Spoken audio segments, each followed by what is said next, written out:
¿Alguna vez te han herido tanto que te has sentido humillado, defraudado? Te preguntas qué quiere el Señor con situaciones tan dolorosas infundidas por otros hacia ti. El dolor de la traición y la humillación de los más cercanos puede ser de las cosas más difíciles de sanar. Pero hoy te invito a que me acompañes a ver cómo uno de los personajes del Antiguo Testamento nos enseña a sobrellevar una situación dolorosa. Bienvenidos a Vitamina P, esa vitamina tan necesaria para nuestra salud, pero que olvidamos tomar, la palabra de Dios.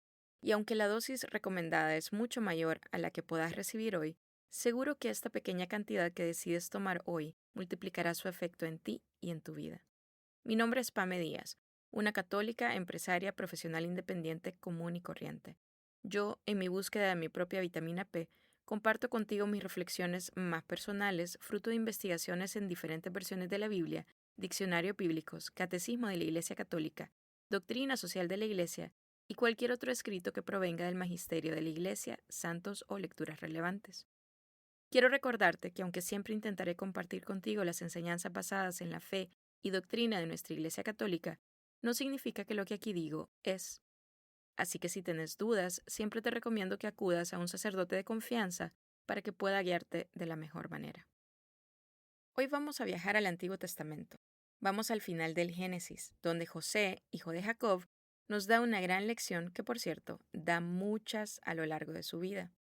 Si no sabes quién es José, te doy un resumen. José era el penúltimo de los 12 hijos de Jacob y el primero que tuvo con Raquel, la mujer que más amaba.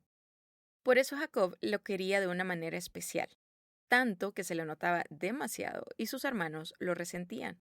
Un día Jacob envió a José a ver cómo estaban sus hermanos en el campo, y ahí sucedió el gran crimen de sus hermanos. Primero lo querían matar, pero terminaron vendiéndolo. Hicieron creer a su papá que José estaba muerto, probablemente devorado por algún animal. Pero José terminó siendo un esclavo en Egipto. Y ahí vivió muchas cosas, altos y bajos. Como la historia es tan larga, solo te digo que sufrió mucho, pero finalmente terminó siendo el segundo al mando de todo Egipto, gracias a su don de interpretar sueños. Cuando llegó el hambre, afectó toda la región, incluyendo Canaán, donde vivía la familia de José. Jacob mandó a sus hijos a Egipto para comprar grano y así, sin saberlo, los hermanos que lo habían vendido terminaron postrándose ante él, tal como José había soñado de niño. José los reconoció, ellos no, y José tuvo en sus manos el poder de destruirlos, pero no lo hizo. Después de varias pruebas que les puso para ver si habían cambiado, se reveló ante ellos llorando a gritos: «Yo soy José». Sus hermanos quedaron paralizados de terror. Luego, su padre muere y sus hermanos temen que José tome represalias contra ellos. Yo sé que suena larga la historia, pero ha sido un resumen del resumen del resumen de su historia. Y aquí es donde vienen estos versículos, porque sus hermanos van y se postran ante José para confesar su pecado y decirle que son sus esclavos. Leemos Génesis 50, versículos del 19 al 21. Dice: Les contestó José: No teman, ¿ocupo yo acaso el puesto de Dios? Aunque ustedes pensaron hacerme daño, Dios lo pensó para bien, para hacer sobrevivir, como hoy ocurre, a un pueblo numeroso. Así que no teman, yo los mantendré a ustedes y a sus pequeñuelos. Y los consoló y les habló con afecto. Palabra de Dios, te alabamos, Señor. Es una locura pensar en esta respuesta. Es impensable el dolor que José ha tenido que sufrir, no solo por toda la traición de sus hermanos, sino todo lo que eso desencadenó en su vida. Sí, hoy estaba en una posición de poder, pero seguía reconociendo quién era en verdad, un instrumento del Señor, un hijo de Él. Qué fácil es para cualquiera de nosotros tomar el lugar de Dios, por lo menos yo sé que para mí lo es. Juzgar, y no solo juzgar, sino condenar. Qué fácil y completamente justificado habría sido que José castigara a sus hermanos con cualquier tipo de dolor, sufrimiento, justificadísimo. Pero me encanta esta explicación de una de las versiones de la Biblia. Dice: la respuesta de José es una clave para entender el Génesis y en general el actuar de Dios. Cuando los hombres planean y hacen el mal, Dios puede invertirlo y hacer que, a la larga, redunde el bien. Esto es porque gracias a los sueños e interpretaciones de José, el pueblo de Egipto se había preparado para la crisis, y eso haría que el pueblo sobreviviera. A mi parecer, la fuerza y el impulso que tiene José de perdonar a sus hermanos viene de reconocerse parte del plan divino del Señor. No piensa en su historia personal, sino que piensa en la historia de la humanidad. Y eso es lo que nos cuesta tanto asimilar. No somos entes aislados. El Señor no te pensó a ti solo para ti. Te pensó a ti porque tú sos parte importante de la historia de la humanidad. Yo recuerdo cuando iniciaba a servir en la iglesia, que me explicaron que si el Señor te da un don, no es solo para que te beneficie a ti, sino para que beneficie a la comunidad. Y lo mismo pasa con tu misma historia. Hace unos meses, mi director espiritual me dio un ejercicio, que aún no he terminado, pero básicamente, de algunos momentos de mi niñez y adolescencia, debo discernir para qué me sirve hoy eso que viví en ese momento. Hay tanto dolor, tantos momentos duros que nos toca vivir, que muchas veces pareciera en vano. Pero el Señor, aunque no haya querido eso para ti desde el principio, sabe darte bendición aún en medio del dolor.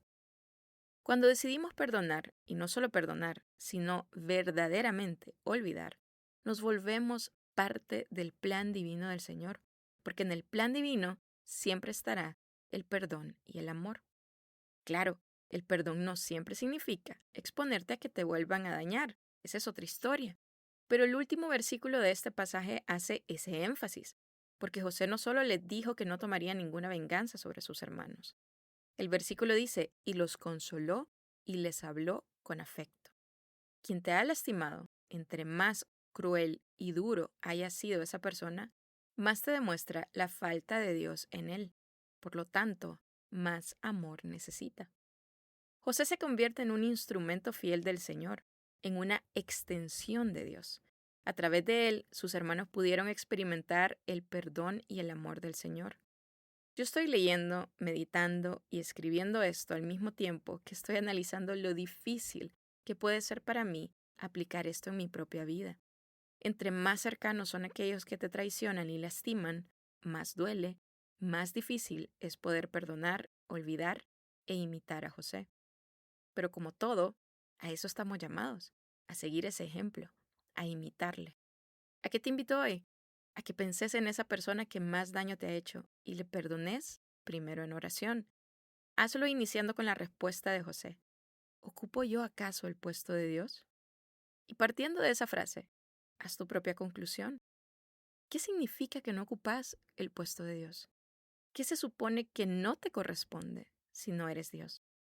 No siempre podremos perdonar a la primera, pero que sea una nueva misión para ti, perdonar, olvidar y orar por esa persona que tanto te dañó, porque al final, quien recibe la bendición al perdonar no solo es la otra persona, eres tú también. Tú también te liberás, tú también sanás, tú también entonces puedes empezar a vivir en libertad.